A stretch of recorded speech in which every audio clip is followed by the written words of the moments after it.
Hey there, this is your coach James Wilson here with the Phase 1 bodyweight flows for the No Gym, No Problem workout program. We're going to start out with the ape and the basic ape position. I'll show you here. What you're going to do is you're going to spread your feet, about shoulder width apart. And what you're going to do is you're going to squat down, put your hands on the floor in front of you. So you can see I've got my elbows inside my knees here. I'm up on my toes a little bit right here. I mean, if you can sit back on your heels all the way, that's a bonus. But since we're going to be doing most of our moving from this position here, it doesn't really matter. You can be up on your toes a little bit. So from this basic position right here, I can move in 4 directions: forward, backward, and sideways. So I'll show you how that works. So for the forward ape, you're going to get down in your position. You're going to reach the hands out. Now, when I do this, I want to reach my fingers out wide. I want to think about gripping the ground and pulling myself forward. So I'm not being lazy with my arms and then jumping forward with my legs. I'm really gripping the ground and pulling myself forward and doing a small hop with my feet to bring myself forward. So it's going to look like this.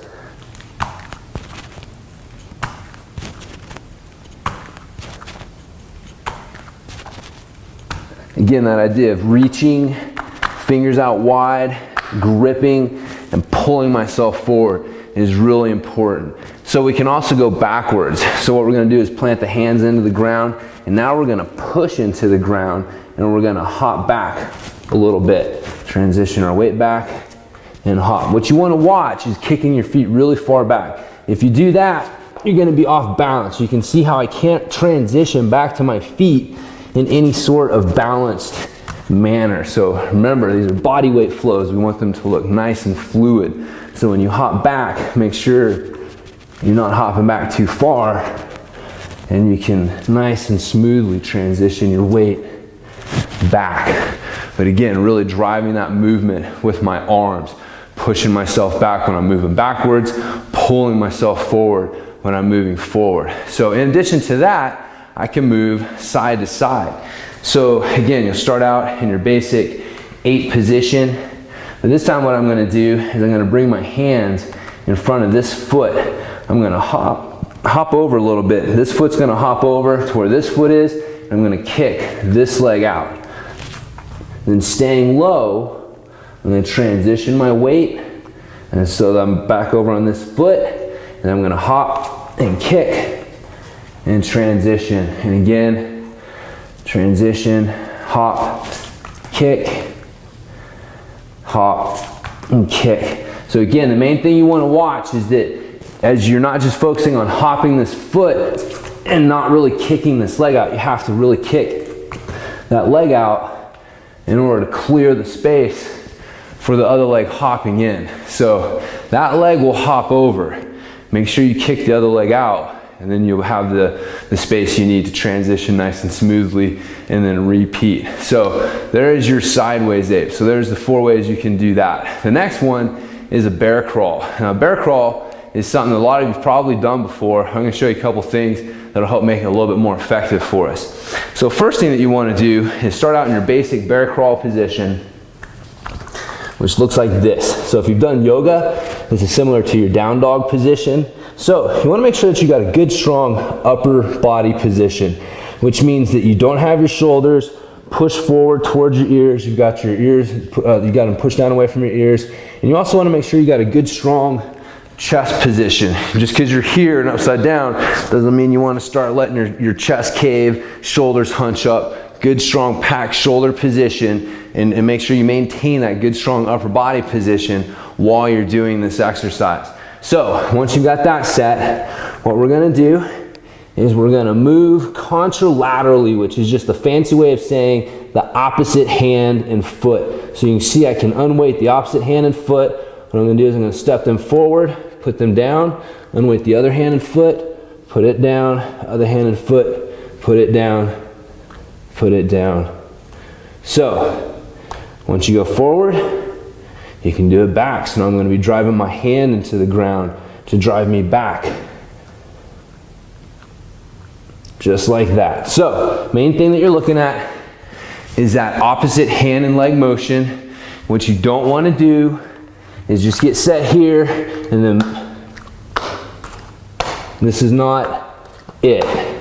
You want to make sure that you're moving those opposites together. So you can do that forward and back and also side to side. So the side to side one, what you want to do is you can set this up a little differently. Bring your hands together and spread your feet apart a little bit. And then what you'll do is you'll spread the hands apart and bring the feet together. And then spread the feet and bring the hands. Spread the hands and bring the feet together. So you're just bringing the opposite one together while spreading the other one apart. So pretty basic move there. So again, just watch that upper body position while you're doing that. So the third one that I'm going to show you is a side kick through. So to do a side kick through, you're going to have to get set up in what's known as the beast position, which is something that we'll learn in the phase 2 bodyweight flows. But I'll get you set up in the basic position right now so we can do the side kick throughs. So I'm going to start out on all fours, hands and knees here. And I want to keep my chest pushed into the ground while I raise my knees up off the ground. So what I mean is I don't want to pull my back towards the ceiling to raise my knees. I want to keep my chest pushed into the ground and use my core and hips to raise my knees. So once I've gotten here, what I'm going to do is, again, we're focusing on that contralateral. So opposite hand and foot are going to move. So you can unweight one side, you're going to sit through, kick that leg through, come real close to the ground, light touch. You don't want to put any weight there. You just bring this hand up here, just gives it something to do. And then you're going to drive this hand back down to the ground and come to your beast position again. So again, on the opposite side, kicking through and sit down, back, kick through, sit down, back, just like that. So I'll show you from another angle here. So again, just kicking through. So this, the opposite, so the planted foot don't move. So this hand and this foot won't move. I'll pivot on this toe, but the foot stays in the same position as I come to here.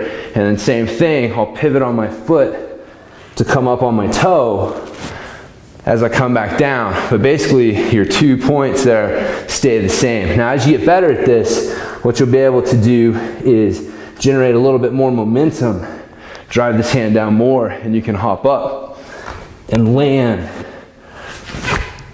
right into your next kick through. So that's it right there. That's your side kick throughs. Again, as you get those down, it may take a little practice, but they're actually a lot easier than they look. And once you get the basic movement down, you'll be doing them pretty quickly and hopping up in no time.